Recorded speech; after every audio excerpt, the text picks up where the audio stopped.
Hello दोस्तों, आज हम इस वीडियो में पीपीएफ के बारे में जानेंगे।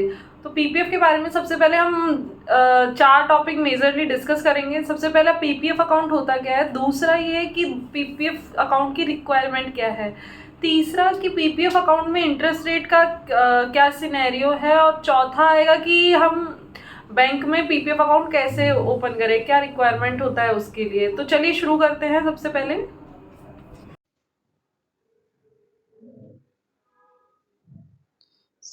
दोस्तों, पीपीएफ अकाउंट जो होता है उसको हम पब्लिक प्रोविडेंट फंड बोलते हैं।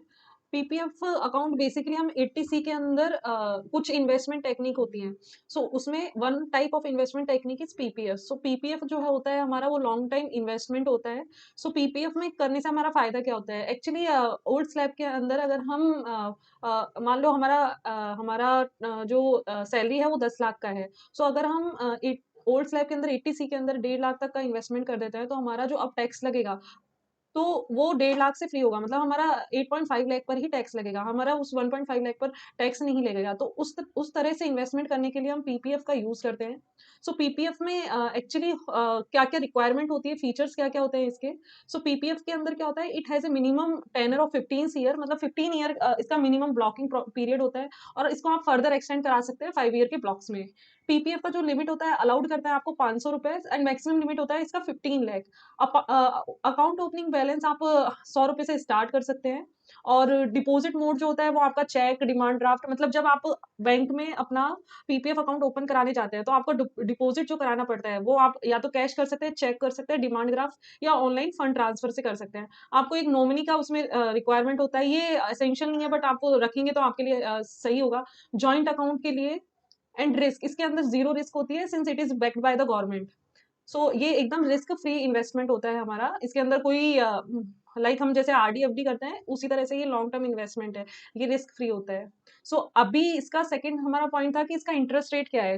अभी हमारा 2022 से मार्च 2023 तक हमारा इसका पीपीएफ का जो इंटरेस्ट रेट है वो 7.10% है। तो हमें क्या होता है, इसके कंपाउंडिंग के साथ हमें इंटरेस्ट रेट मिलता है। जैसे कि अगर मैं 1.5 लाख रुपए इस साल इन्वेस्ट कर रही हूँ, तो मुझे 7.10 का इंटरेस्ट मिलेगा। 7.10 के इंटरेस्ट के बाद जो मेरे पास अमाउंट आएगा उसका अगले साल फिर 7.10% का इंटरेस्ट लगेगा। इस तरह इसमें कंपाउंडिंग होता है, वो कैलकुलेशन मैं आपको अभी दिखाऊंगी। उसके बाद है कि अगर हम बैंक में अकाउंट ओपन कराने जाते हैं, सबसे पहली बात है ये फिजिकल अकाउंट, फिजिकल मोड में ही ओपन होता है। बहुत कम बैंक है जिसमें ये ऑनलाइन ओपन होता है। आपको जाना पड़ेगा ओपन करने के लिए। तो उसके लिए आपको एप्लीकेशन फॉर्म फिलअप करना पड़ेगा, आपको आईडी प्रूफ लगेंगे, PAN card, Aadhaar card, driving licence, voter ID, passport जो भी है आपके पास। उसके बाद आपका एड्रेस प्रूफ लगता है, 2 पासपोर्ट साइज फोटोज लगती हैं, पे स्लिप होना चाहिए आपके पास, और एज प्रूफ होना चाहिए। बैंक में आप जब फिजिकल मोड में ओपन करा लेते हो तो जैसे एफडीआरडी जो होता है वो अपना सेम अकाउंट के अंदर होता है, लेकिन पीपीएफ का अकाउंट आपकी नेट बैंकिंग के अंदर आपको एक डिफरेंट अकाउंट मिलेगा, जिसके अंदर नीचे पब्लिक प्रोविडेंट फंड करके लिखा हुआ आएगा ऑप्शन। जब भी आप अपना पीपीएफ अकाउंट ओपन कराएंगे तो आपकी नेट बैंकिंग के अंदर वो दूसरा अकाउंट, अकाउंट के अंदर account, account with in account वो ओपन हो जाएगा। वो केवल पीपीएफ अकाउंट के लिए ही वैलिड है। अब इसके बाद ये होता है कि हम इसकी कैलकुलेशन कैसे करें पीपीएफ अकाउंट के लिए। कैलकुलेशन, पीपीएफ अकाउंट के लिए अगर हम ईयरली इन्वेस्टमेंट 1.5 लाख का करते हैं और टाइम पीरियड अगर हमारा 15 ईयर्स है, तो ये मैंने यहाँ से ग्रो ऐप पर से सीधे पीपीएफ कैलकुलेटर यहाँ पर ओपन किया था। तो ये सीधे अगर हमारा 7.1 का इंटरेस्ट रेट चल रहा है तो हमें आफ्टर 15 ईयर 14 लाख समथिंग का हमें रिटर्न मिलेगा आफ्टर 15 ईयर। तो हमारा टोटल इन्वेस्टमेंट अमाउंट होगा 22, और हमें इंटरेस्ट जो मिलेगा वो अराउंड मिलेगा 18 लाख। तो ये कैलकुलेशन कैसे होती है वो उसका एक मैंने सैंपल तैयार करा है, मैं आपको बताती हूँ। तो सपोज कि